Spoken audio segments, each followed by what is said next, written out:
चलो, तो आज हम बात करने वाले हैं यहाँ पर आइसोमेरिज्म के बारे में। तो पिछले क्लास में हमने डिस्कस कर लिया था, कंप्लीट नोमेनक्लेचर के बारे में हमने क्या करा था, डिस्कस कर लिया था। और उससे रिलेटेड जितने भी क्वेश्चन हो उसको हमने जो भी इंपॉर्टेंट क्वेश्चन हो सकता है प्रीवियस ईयर का, सबको हमने क्या करा, अच्छे से डिस्कस करा।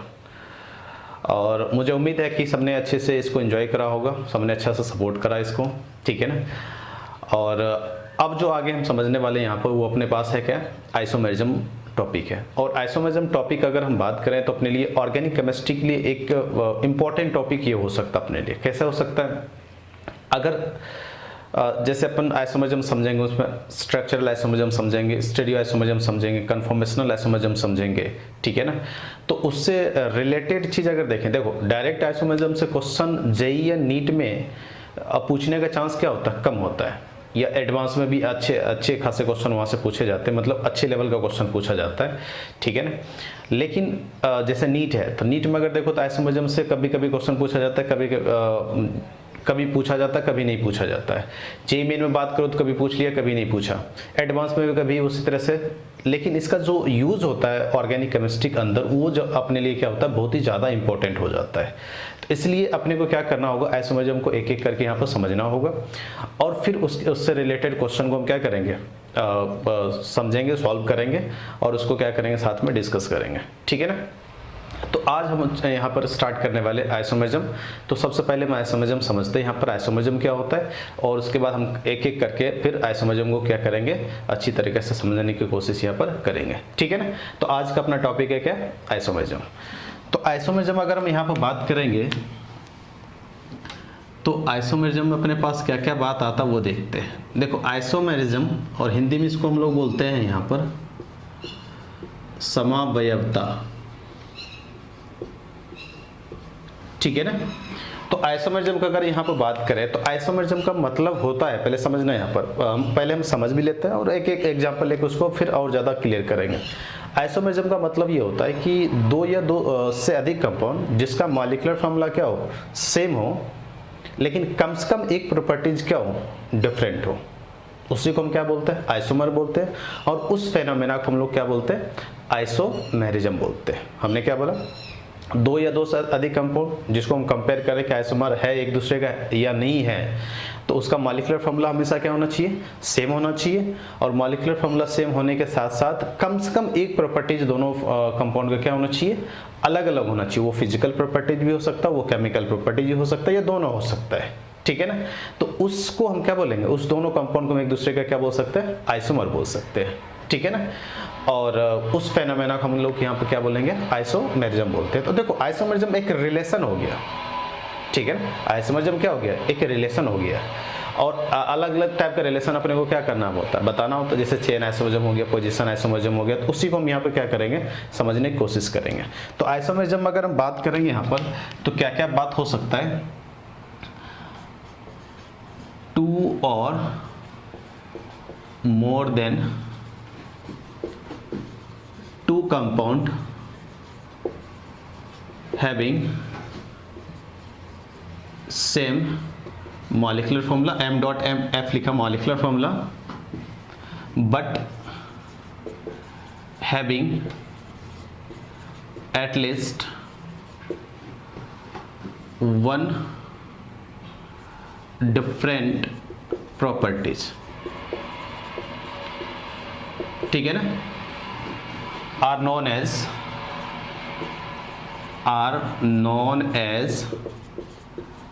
isomer, and phenomena is known as isomerism, ठीक है। ध्यान समझना इसको। अगर हम देखें तो अपने को जब भी आइसोमेरिज्म का बात हो, आइसोमर का बात हो, तो अपने को पहले सबसे पहला चीज वहां पे ये देखना होगा कि दोनों कंपाउंड का मॉलिक्यूलर फॉर्मूला सेम है या नहीं है, ठीक है। तो दो कंपाउंड का अगर मॉलिक्यूलर फॉर्मूला सेम है तो हम आइसोमेरिज्म के बारे में वहां पे क्या कर सकते हैं, सोच सकते हैं। अब दो कंपाउंड का मॉलिक्यूलर फॉर्मूला सेम हो गया तो कम से कम एक प्रॉपर्टीज डिफरेंट कैसे होगा, ये अपने को सोचना होगा। तो डायरेक्ट प्रॉपर्टीज डिफरेंट होगा, ये थोड़ा सा डिसाइड करना मुश्किल होता है, लेकिन उसी में अगर हम चेन आइसोमरिज्म, पोजीशन आइसोमरिज्म या अपने पास अलग अलग टाइप का जो आइसोमरिज्म आता है वो डिसाइड कर लें तो अपने को ये डिसाइड करना आसान हो जाता है कि इस दोनों कंपाउंड का मॉलिक्यूलर फॉर्मूला सेम है, लेकिन प्रॉपर्टीज क्या होगा, कुछ कोई न कोई प्रॉपर्टीज क्या होगा, डिफरेंट होगा। तो हमने भी यहाँ पर क्या लिखा है, ये तो इसका क्या हो गया, डेफिनेशन हो गया, सिंपल डिफाइन करने के लिए। टू और more than two compound having same molecular formula हमेशा क्या होगा, इसका सेम रहेगा, but having at least one different properties, कम से कम एक प्रॉपर्टीज क्या होना चाहिए यहाँ पर, डिफरेंट होना चाहिए, और उसी को हम क्या बोलते हैं, आइसोमर बोलते हैं, और वो जो फेनोमेना होता है उसी को हम क्या बोलते हैं, आइसोमरिज्म बोलते हैं, ठीक है। और हिंदी में अगर इसको हम बोले तो क्या बोल सकते हैं, दो या दो से अधिक यौगिक जिसका आणविक सूत्र क्या हो, समान हो, लेकिन कम से कम एक गुणधर्म क्या हो, अलग अलग हो, तो उस फेनोमेना को हम क्या बोलते हैं, आइसोमर बोलते हैं, और उस परिघटना को हम लोग क्या बोल सकते हैं, आइसोमेरिज्म बोल सकते हैं, ठीक है। समझना यहाँ पर इन शॉर्ट में अगर लिखना हो तो क्या क्या बात अपने को यहाँ पर ध्यान रखना हो सकता है, इन शॉर्ट में इसी को लिखना हो तो इन शॉर्ट में अगर लिखोगे इसी को, तो इन शॉर्ट में अपने को क्या ध्यान रखना है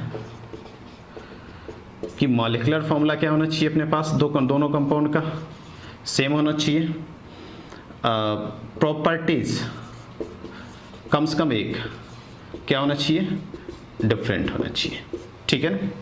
ध्यान समझना, एक एग्जांपल लेते हैं फिर हम आगे चलेंगे। यहाँ पर जैसे मान लो अपने पास यहाँ पर है एक कंपाउंड है C2H6O, ध्यान समझना।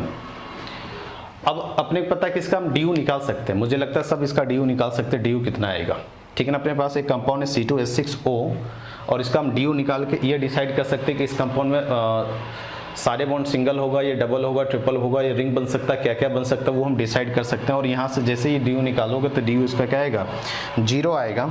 और अगर इसका DU 0 आता है इसका मतलब ये इस कंपाउंड के अंदर सारे बॉन्ड क्या होने वाला है, सिंगल होने वाला है।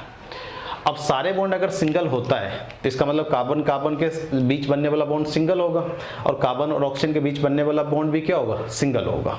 इसका मतलब ये हुआ कि कार्बन और ऑक्सीजन के बीच बनने वाला बॉन्ड अगर सिंगल होगा तो कौन कौन सा फंक्शनल ग्रुप ऐसा हो सकता है, कार्बन और ऑक्सीजन के बीच बनने वाला बॉन्ड अगर सिंगल होता है तो अल्कोहल फंक्शनल ग्रुप हो सकता है, या वो फंक्शनल ग्रुप क्या हो सकता है, ईथर हो सकता है।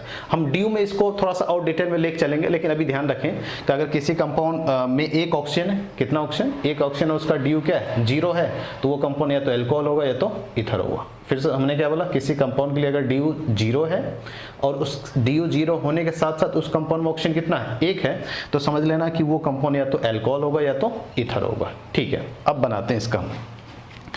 अब अगर हम देखें तो अपने पास ये कंपाउंड है, इसका मॉलिक्यूलर फार्मूला अगर अपने पास देखें तो क्या है, C2H6, इससे हम क्या क्या बना सकते हैं, अल्कोहल भी बना सकते हैं, ईथर भी बना सकते हैं। तो अल्कोहल अपने पास यहाँ से बन जाएगा CH2OH, ये बन गया। ईथर अपने पास यहाँ से बन जाएगा CH3OCH3, ठीक है ना। ये अपने पास क्या हो गया, अल्कोहल हो गया, और ये अपने पास यहाँ से क्या हो गया, ईथर हो गया। ध्यान समझना। अब देख लो यहाँ पर इसका भी मॉलिक्यूलर फॉर्मूला यही है और इसका भी मॉलिक्यूलर फॉर्मूला क्या है, यही है। ये अल्कोहल है तो भी इसका मॉलिक्यूलर फॉर्मूला ये ईथर, इसका भी मॉलिक्यूलर फॉर्मूला क्या है, सेम है। इसका मतलब यहाँ पर क्या हो गया कि इस कंपाउंड का मॉलिक्यूलर फॉर्मूला भी C2H6O के बराबर है और इस कंपाउंड का मॉलिक्यूलर फॉर्मूला C2H6O के बराबर है, मतलब दोनों का मॉलिक्यूलर फॉर्मूला क्या हो गया, सेम हो गया। अगर अपने को ये पता चल जाए कि दोनों का कम से कम एक प्रॉपर्टीज क्या है, ये दोनों कंपाउंड का एक प्रॉपर्टीज क्या है, डिफरेंट है, तो हम आराम से बोल सकते हैं कि ये दोनों कंपाउंड क्या हो जाएगा, एक दूसरे का आइसोमर हो जाएगा। तो प्रॉपर्टी के बारे में कैसे पता चलेगा उस पर हम आगे बात करेंगे, लेकिन हम कुछ अलग अलग प्रॉपर्टीज इसका हम बता देते हैं कि किस तरह से ये दोनों का प्रॉपर्टीज क्या होगा, अलग अलग होगा। जैसे मान लो अपने पास है, ये है CH3CH2OH और ये अपने पास CH3OCH3। ये हमने क्या बोला, ये अपने पास क्या है, इसको हम लोग अल्कोहल बोलेंगे, इथाइल अल्कोहल बोलते हैं, और ये अपने पास क्या है, ईथर है, ठीक है ना। अगर इसके लिए पहला बात करें तो रूम टेम्परेचर पर RT, तो रूम टेम्परेचर पर क्या होता है, ये रूम टेम्परेचर पर लिक्विड में रहता है, लिक्विड फॉर्म में रहता है, और ये रूम टेम्परेचर पर अगर बात करोगे तो गैस फॉर्म में रहता है। रूम टेम्परेचर पर क्या होता है, ये गैस फॉर्म में रहता है। हमने क्या बोला कि अपने पास ये है ठीक है ना। दोनों कंपाउंड का अगर देखो तो मॉलिक्यूलर फार्मूला C2H6O के बराबर है और दो कंपाउंड का मॉलिक्यूलर फार्मूला सेम है और प्रॉपर्टीज कम से कम एक प्रॉपर्टीज अलग अलग अपने को दिख गया तो इसको हम क्या बोल सकते हैं, आइसोमर बोल सकते हैं। हमने क्या बोला कि रूम टेम्परेचर पर ये लिक्विड होता है और रूम टेम्परेचर पर ये क्या होता है, गैस होता है। देखो ये इन्फॉर्मेशन अपने को डायरेक्ट देख के नहीं पता चल सकता, अगर हम बता रहे तो तुम्हें पता चल सकता है। बाकी और कैसे निकाल सकते हैं वो हम जैसे जैसे आगे हम चलेंगे तो ये सारा कहानी अपने को क्या होगा अभी समझ में आ जाएगा। अभी तो हम इस डेफिनेशन का मतलब समझने की कोशिश यहाँ पर कर रहे हैं। अब ये अल्कोहल ये ईथर है, रूम टेम्परेचर पे लिक्विड होता है, रूम टेम्परेचर पे ये क्या होता है, गैस होता है। तो फिजिकल स्टेट दोनों के लिए क्या हो गया, अलग अलग हो गया। फिजिकल स्टेट क्या होता है, एक फिजिकल प्रॉपर्टीज होता है, इसका मतलब दोनों का फिजिकल प्रॉपर्टीज क्या मिलेगा अपने को, अलग अलग मिलेगा। दूसरा चीज, अगर अल्कोहल का रिएक्शन किसके साथ कराओ, प्लस सोडियम, सोडियम के साथ कराओ, तो सोडियम के साथ जैसे ही इस अल्कोहल के रिएक्शन कराओगे ना, ये क्या करेगा वहां से H2 गैस को रिलीज कर देगा। कैसे करेगा उस पर हम बात करेंगे। अब ये मत कहना कि ये सर ये कैसे रिएक्शन हो रहा है, ये सब सारा कहानी, ये रिएक्शन कैसे होगा, किस तरह से अपने को देख के कैसे पता चलेगा कौन सा गैस कब रिलीज होता है, उस पर हम बात करेंगे। अभी तो जितना हम बता रहे हैं उस चीज़ को देखने की समझने की कोशिश करें। और उसी तरह अगर हम ईथर का रिएक्शन, ये वाला जो ईथर, इसका रिएक्शन अगर हम सोडियम के साथ करेंगे तो ये रिएक्शन नहीं करता है। उसी तरह अगर इसका रिएक्शन हम HI के साथ करा दें, HI के साथ हम रिएक्शन कराते हैं तो यहाँ पर OH हट के I लग जाता है, CH3 CH2 I। और उसी तरह इसका रिएक्शन, इस ईथर का रिएक्शन HI के साथ कराएंगे तो यहाँ पर बन जाता है ये CH3I। ठीक है ना। तो आइसोमेरिज्म मतलब ये हुआ कि दो या दो से अधिक कंपाउंड जिसका मॉलिक्यूलर फार्मूला सेम हो लेकिन कम से कम एक प्रॉपर्टीज अगर उसका अलग मिलता तो उसको हम आइसोमर बोलते हैं और उस फेनोमेना को हम क्या बोलेंगे, आइसोमेरिज्म। देखो ये वाला लाइन मैं हमेशा नहीं लिखूंगा, phenomena is known as isomerism, जो भी आइसोमेरिज्म होगा हम यहाँ तक लिखेंगे, ये वाला ऐड कर सकते हो हमेशा। ठीक है ना। तो देख लो इन शॉर्ट में अपने को आइसोमेरिज्म के लिए क्या ध्यान रखना, मॉलिक्यूलर फार्मूला क्या होना चाहिए, सेम होना चाहिए। प्रॉपर्टीज कम से कम कोई भी एक प्रॉपर्टीज फिजिकल हो या केमिकल क्या होना चाहिए, अलग अलग होना चाहिए। जैसे मान लो अपने पास ये कंपाउंड है जिसके लिए DU क्या होगा, 0। DU 0 होने का मतलब अपने को यही पता चल रहा है कि इस कंपाउंड में कोई भी सिंगल बॉन्ड कोई भी डबल बॉन्ड या ट्रिपल बॉन्ड नहीं हो सकता है। तो इसका मतलब ये हुआ कि अभी हमने बताया था DU 0 किसी कंपाउंड के लिए और उसमें एक ऑक्सीजन, समझ लेना वो अल्कोहल होगा या ईथर होगा। तो एक अल्कोहल बनेगा और एक ईथर बनेगा।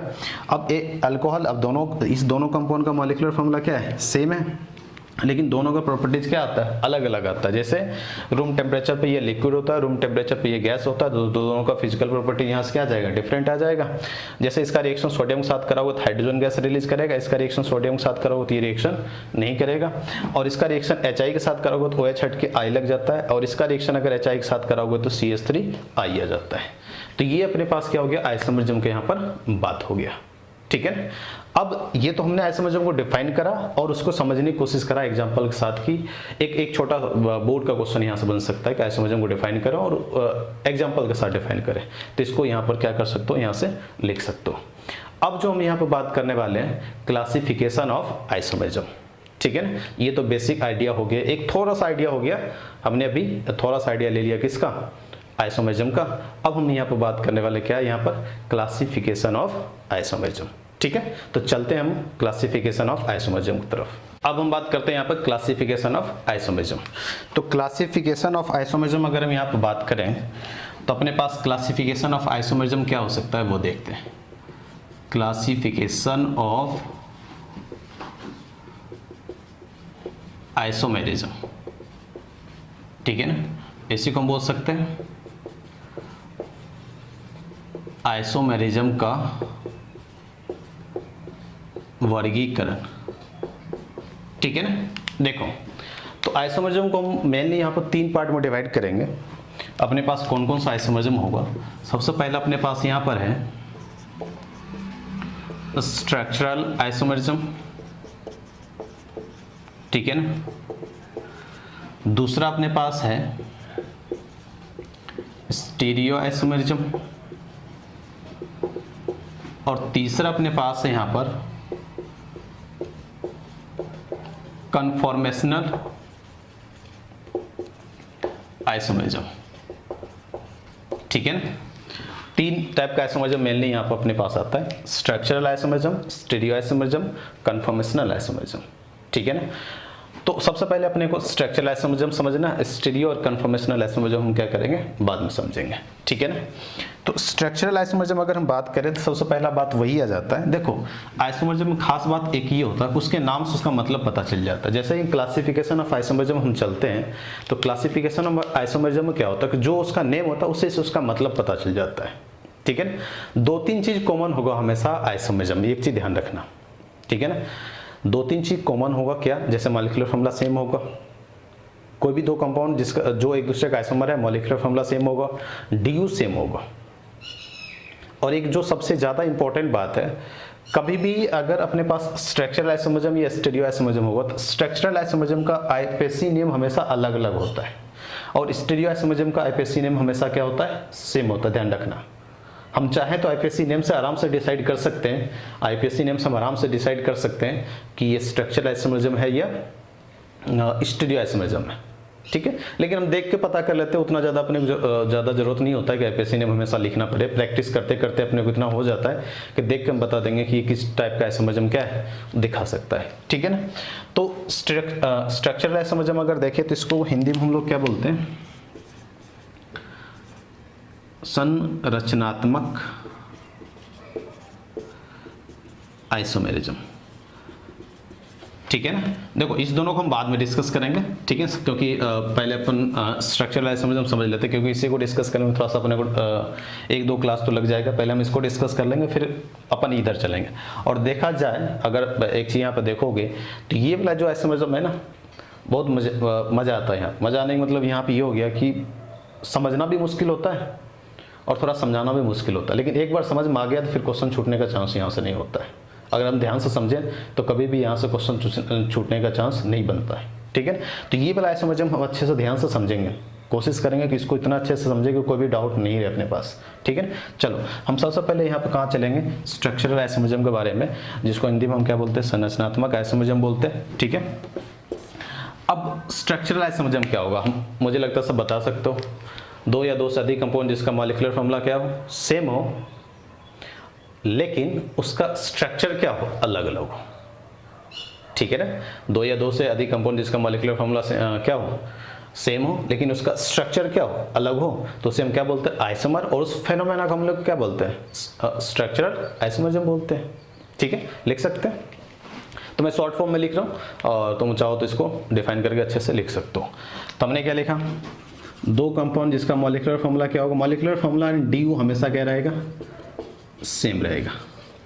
2 और more then 2 compound having same molecular formula, ठीक है ना, बट डिफरेंट इन स्ट्रक्चर, दोनों का स्ट्रक्चर क्या हो, अलग अलग हो। मॉलिक्यूलर फॉर्मूला डीयू क्या होगा, सेम होगा।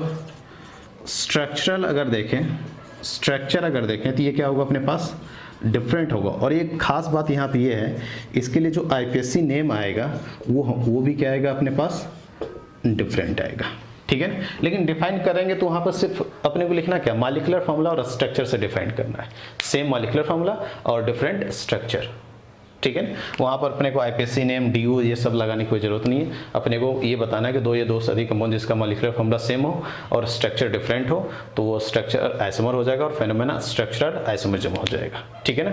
बाकी याद रखने के लिए हम क्या कर सकते हैं, मॉलिक्यूलर फॉर्मूला और डीयू क्या रहेगा, यहाँ पर सेम रहेगा, स्ट्रक्चर क्या रहेगा, डिफरेंट आएगा, और आईपीएसी नेम क्या रहेगा वहाँ पर, डिफरेंट आएगा। ध्यान रखना हमेशा स्ट्रक्चर आइसोमेरिज्म में कभी भी जाओगे तो स्ट्रक्चर आइसोमेरिज्म में कभी भी हम बात करेंगे तो आईपीएसी नेम जो होगा वो क्या रहेगा, डिफरेंट रहेगा, ये फिक्स कर लेना दिमाग में। और स्टीरियो आइसोमेरिज्म में हम कभी भी बात करेंगे तो आईपीएसी नेम क्या रहना है, अपने पास सेम रहना है, ठीक है ना।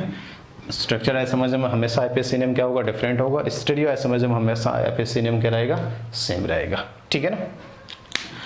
तो ये 3 बात हम ध्यान रख सकते हैं, मॉलिक्यूलर फॉर्मूला डीयू सेम रहेगा, स्ट्रक्चर डिफरेंट रहेगा और आईपीएसी नेम क्या रहेगा, डिफरेंट रहेगा। बात क्लियर है। अब बात यहाँ पे ये जाता है कि जो सर स्ट्रक्चर आइसोमेरिज्म कितने टाइप हो सकता है अपने पास, तो पहले मैं इसका एक एग्जांपल बता देता हूँ, फिर हम इसके टाइप्स ऑफ स्ट्रक्चर आइसोमेरिज्म चलेंगे। तो इसका एग्जांपल अगर देखें, जैसे मान लो अपने पास ब्यूटेन है, सबको पता है ब्यूटेन क्या होता है, C4H10 होता है, ठीक है।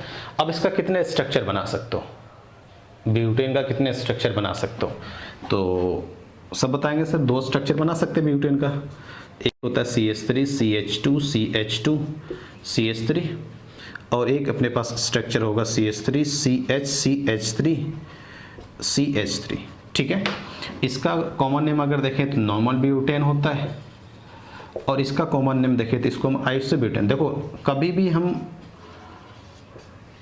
भी हम कॉमन नेम से हम कंपेयर नहीं करेंगे, कॉमन नेम अलग अलग है, डिफरेंट है। हमेशा IPSC नेम से हम क्या करेंगे, कंपेयर करेंगे कि वो दोनों का IPSC नेम अलग अलग है या सेम है। ठीक है ना। तो जैसे यहाँ पर अगर देखें तो इसका IPSC नेम सिंपली क्या हो जाएगा, 4 कार्बन का चेन है तो इसको हम क्या बोलेंगे, ब्यूटेन बोल सकते हैं।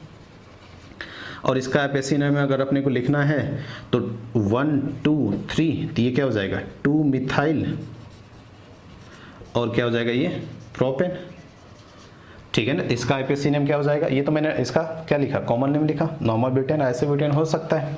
तो उसके लिए अगर हम यहाँ पर अगर बात करें तो ये क्या है ब्यूटेन, और ये क्या है 2 मिथाइल, और क्या है प्रोपेन है। तो इसका IPSC नेम क्या हो गया ब्यूटेन, और इसका IPSC नेम अगर यहाँ पर बात करें तो ये क्या हो जाएगा 2 मिथाइल प्रोपेन हो जाएगा। तो दोनों का IPSC नेम देख लो क्या है, डिफरेंट है, और दोनों का IPSC नेम अगर डिफरेंट है तो ये दोनों क्या हो जाएगा, स्ट्रक्चरल आइसोमरिज्म कहलाएगा।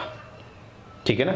दो compound, molecular formula same, DU same, structure different होगा, और स्ट्रक्चर डिफरेंट होने के साथ साथ वहाँ पर IPSC नेम भी क्या होगा, वहाँ पर डिफरेंट होगा। ठीक है ना। IPSC नेम डिफरेंट होगा, ये एक पहचानने का तरीका अपने पास। ठीक है। और ऐसे भी देखो इसमें 4 कार्बन चेन है और इसमें 3 कार्बन चेन है, तो दोनों का अगर स्ट्रक्चर अगर देखोगे तो दोनों का स्ट्रक्चर देखने से भी दिख रहा है कि दोनों का स्ट्रक्चर क्या है, अलग अलग है, और दोनों का अगर स्ट्रक्चर अलग अलग है तो ये क्या हो जाएगा, स्ट्रक्चरल आइसोमेरिज्म हो जाएगा। ठीक है। तो ये बात हो जाता है अपने पास क्या, स्ट्रक्चरल आइसोमेरिज्म का यहाँ पर बात हो जाता है। अब जो यहाँ पर हम बात करने वाले classification of structural isomerism. Structural isomerism में कौन कौन सा आइसोमेरिज्म अपने को यहाँ पर क्या करना, समझना है। ठीक है। चलो अब यहाँ पर हम बात करेंगे, यहाँ पर अपने पास है classification of structural isomerism. Structural isomerism का क्लासिफिकेशन क्या क्या, कौन कौन सा आइसोमेरिज्म अपने को यहाँ पे क्या करना, समझना है। ठीक है ना। इसमें सबसे पहला आता अपने पास चेन आइसोमेरिज्म।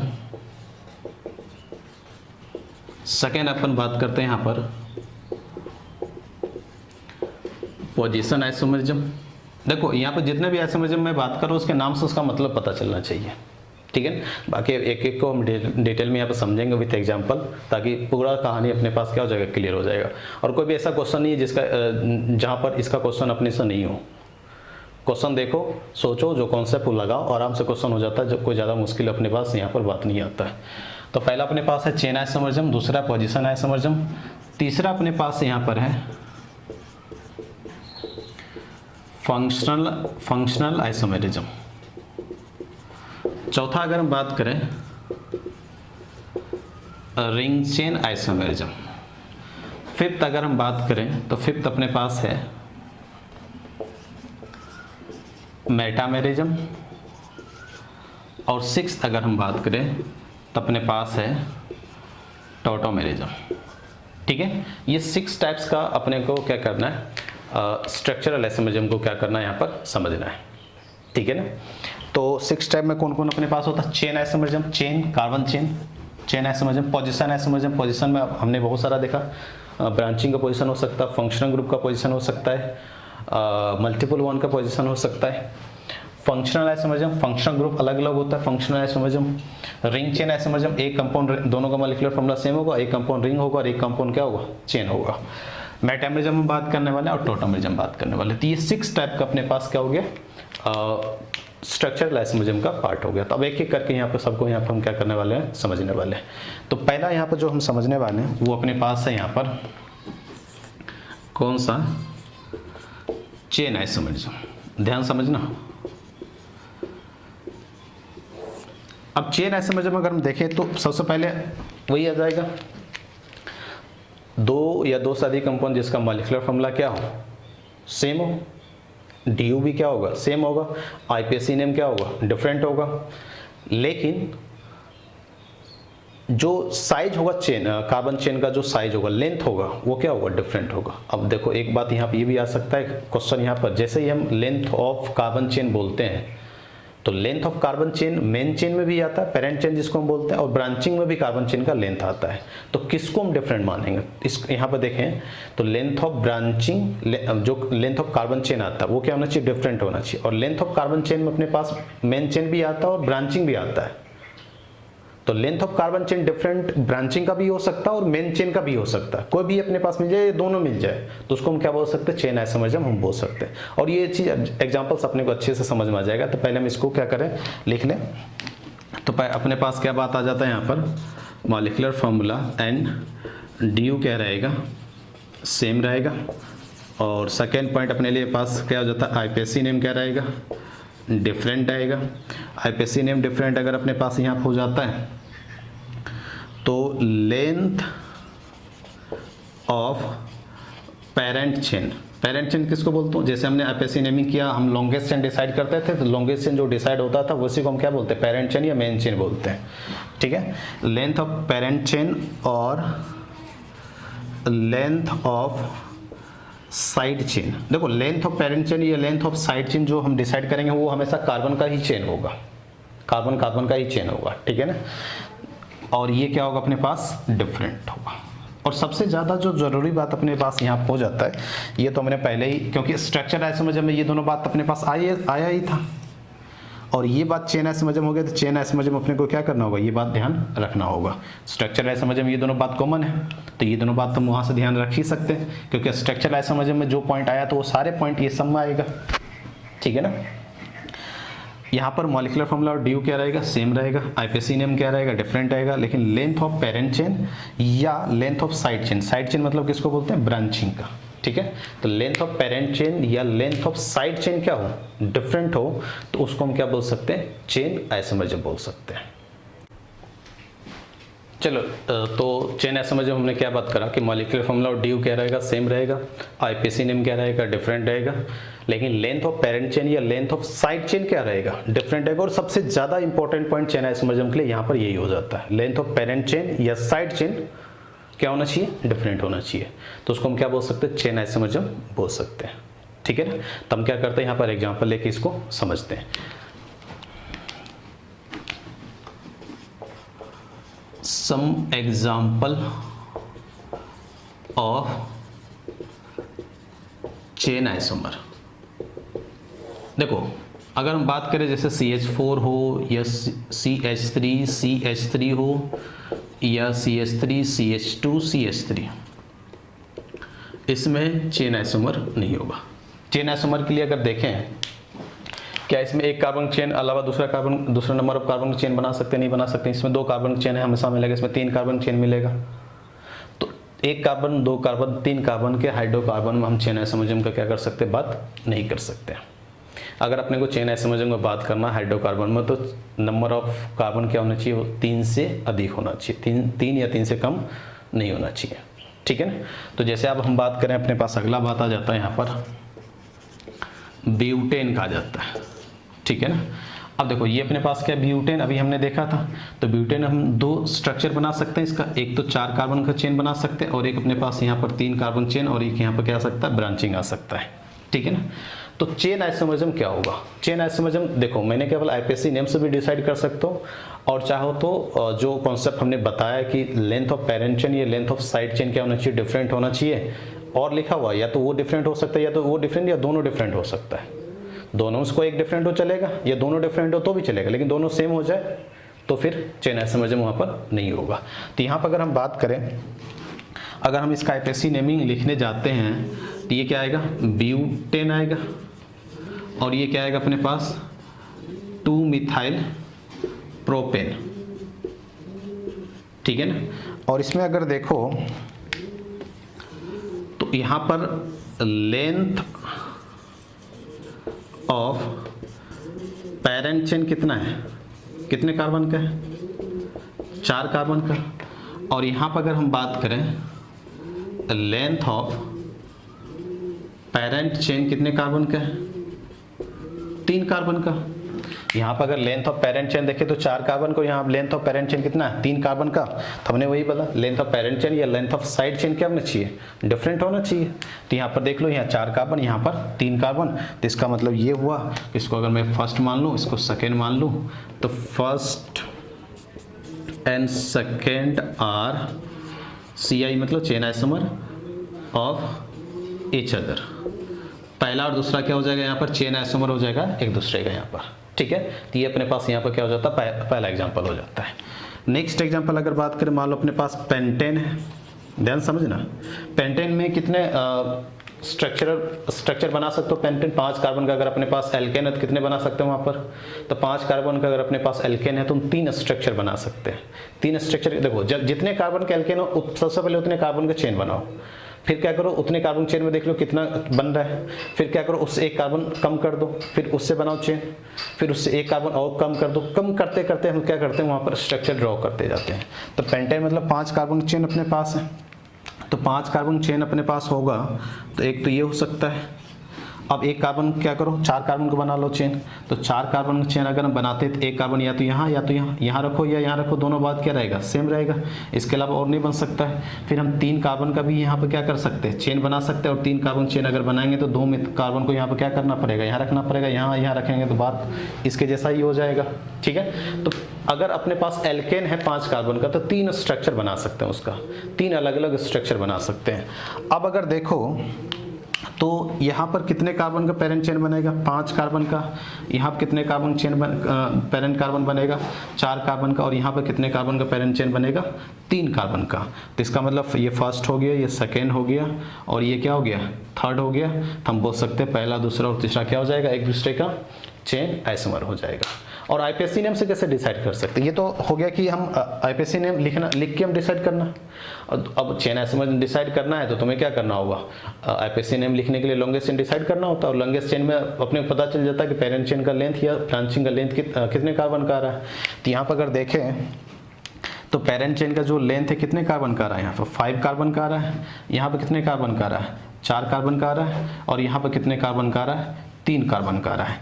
तो देख लो हमने क्या बताया, लेंथ ऑफ पेरेंट चेन या लेंथ ऑफ साइड चेन अगर डिफरेंट होता है और मॉलिक्यूलर फॉर्मूला सेम होता है तो इसको हम क्या बोल सकते हैं, चेन आइसोमर बोल सकते हैं। तो यहाँ से अपने पास क्या आ जाएगा, first second and third are chain isomer, ठीक है ना। और IPSC नेम से भी हम आराम से क्या कर सकते हैं, डिसाइड कर सकते हैं, क्योंकि एक बार लॉन्गेस्ट चेन डिसाइड हो गया, पेरेंट चेन डिसाइड हो गया, तो IPSC नेम लिखेंगे तो उससे हम आराम से डिसाइड कर ही सकते हैं, ठीक है।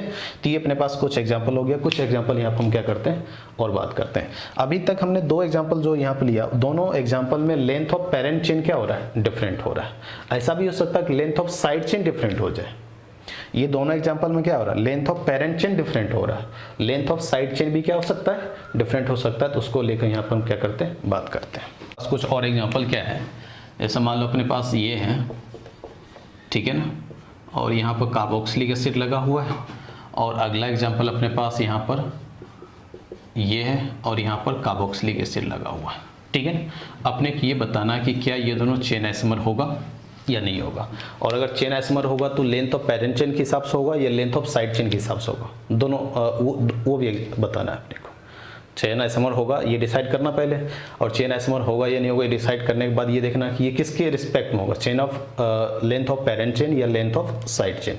चलो हम डिसाइड करते हैं इसका। तो सबसे पहले अपने पास ये पता है कि ये कार्बोक्सिलिक एसिड है और ये भी क्या है, कार्बोक्सिलिक एसिड है। तो यहाँ से ये तो मेन चेन में रहना जरूरी है, तो इधर से इधर जाओ या इधर से इधर जाओ, कितने कार्बन चेन बनेगा, 4 कार्बन चेन बनेगा। और 4 कार्बन चेन अगर अपने पास यहाँ पर बनता है तो अपने पास ये यहाँ इसका क्या हो जाएगा, ये मेन चेन हो जाएगा। यहाँ से अगर देखें तो यहाँ से इधर 3 कार्बन और यहाँ से इधर कितने कार्बन बनता है, 5 कार्बन बनता है। तो यहाँ से अगर देखें तो यहाँ से ये आ जाता है, ठीक है ना। तो यहाँ पर अगर हम बात करें तो लेंथ ऑफ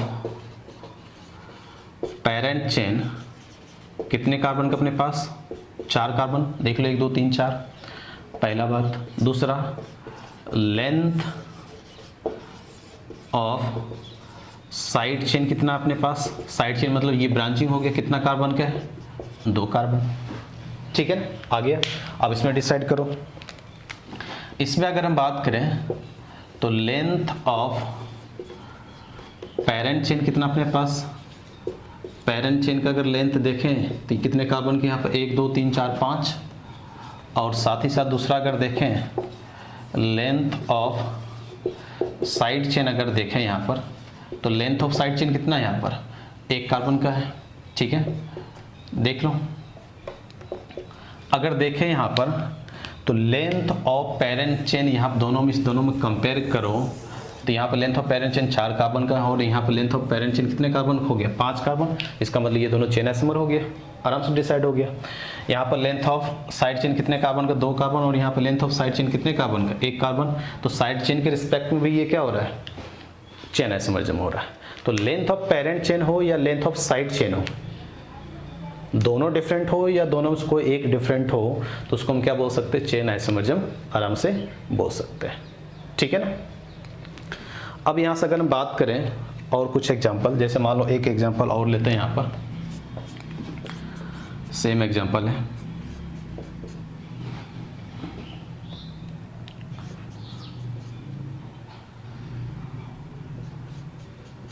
देख लो, यहाँ पर अगर देखो तो साइनाइड फंक्शनल ग्रुप है तो कितने कार्बन चेन लेंथ बनेगा यहाँ पर 4, और यहाँ पर कितने कार्बन का बनेगा यहाँ पर अगर देखें तो 3। तो यहाँ पर अगर देखें तो लेंथ ऑफ पेरेंट चेन कितने कार्बन का, 4 कार्बन का, और यहाँ पर अगर हम बात करें तो length of side parent chain अपने पास कितने कार्बन का, यहाँ पर 3 कार्बन का। तो यहाँ पर अगर देखें तो इसमें इसको फर्स्ट मान लें, इसको सेकेंड मान लें, तो इसमें length of parent chain 4 carbon का और इसमें लेंथ ऑफ पेरेंट चेन कितने कार्बन का 3 कार्बन का है। इसका मतलब ये दोनों क्या हो जाएगा, first and second are chain isomer. ठीक है, तो आराम से यहाँ से हम क्या कर सकते हैं, चेन आइसोमरिज्म के बारे में यहाँ पर बता सकते हैं। बात क्लियर है। ठीक है ना। जैसे एक एग्जांपल यहाँ पर और बात कर लें, यहाँ पर एक एग्जांपल और बात कर लेते हैं, 1-2 एग्जांपल फिर हम आगे चलेंगे। यहाँ पर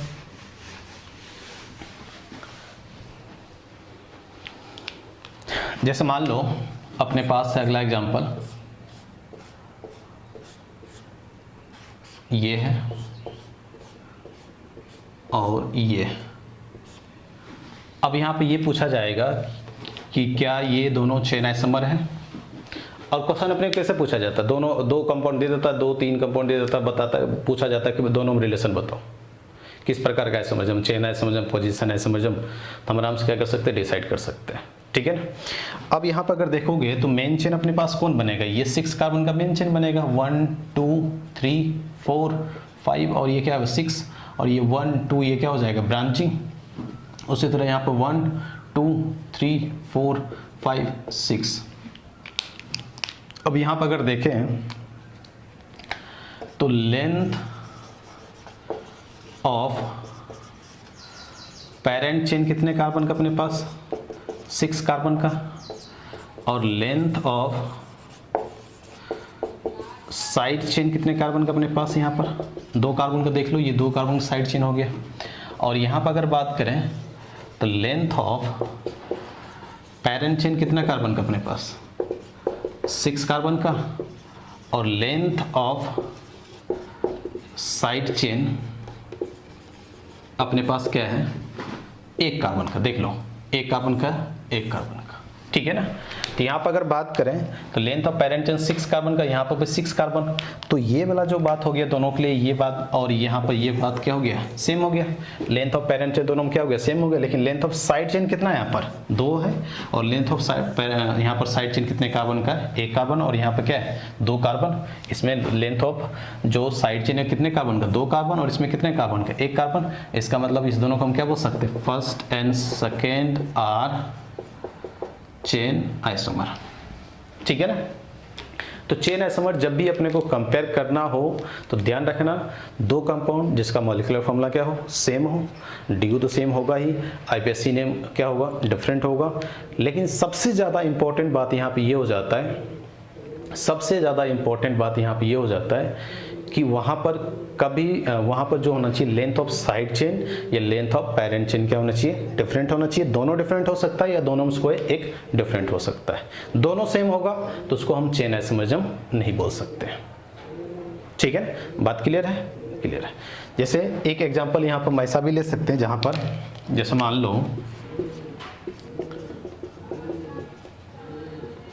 लो ये है और ये है। अब ये पूछा जाएगा कि क्या ये दोनों चेन आइसोमर है अपने पास? क्या ये फर्स्ट मान लो, ये सेकेंड मान लो, तो क्या ये दोनों चेन आइसोमर है? देखो देख लो, यहाँ पर कितने कार्बन चेन बन रहा है? 1 2 3 4 5 कार्बन का मेन चेन, और साइड चेन कितने कार्बन का? 1 कार्बन का। और यहाँ पर मेन चेन कितने कार्बन का बन रहा है? 5 कार्बन का। साइड चेन कितने कार्बन का बन रहा है? 1 कार्बन का। तो लेंथ ऑफ पेरेंट चेन यहाँ भी 5 और यहाँ भी 5, लेंथ ऑफ साइड चेन यहाँ भी 1, यहाँ भी 1 हो गया। तो लेंथ ऑफ पेरेंट चेन और साइड चेन दोनों कंपाउंड में क्या हो गया? सेम हो गया। लेंथ ऑफ पेरेंट चेन और साइड चेन दोनों कंपाउंड में क्या हो गया? सेम हो गया। तो हम यहाँ से क्या बोल सकते हैं? First and second are not chain isomer. ठीक है ना, फर्स्ट एंड सेकेंड क्या होगा? यहाँ पर चेन आइसोमर नहीं होगा। तो ये अपने पास कहानी किसका हो गया? चेन आइसोमरिज्म का क्या हो गया? बात हो गया। तो आज के क्लास हमने आइसोमरिज्म हमने समझा, क्लासिफिकेशन ऑफ आइसोमरिज्म हमने समझा, और फिर स्ट्रक्चरल आइसोमरिज्म हमने समझा, और स्ट्रक्चरल आइसोमरिज्म का क्लासिफिकेशन समझा, और उस क्लासिफिकेशन में से चेन आइसोमरिज्म हमने यहाँ पर क्या करा? समझने की कोशिश करा। अब अगले क्लास में बचे हुए आइसोमरिज्म को हम क्या करेंगे? और ज़्यादा डिटेल में यहाँ पर समझने की कोशिश करेंगे। ठीक है, तो मिलते हैं अगले क्लास में। Thank you.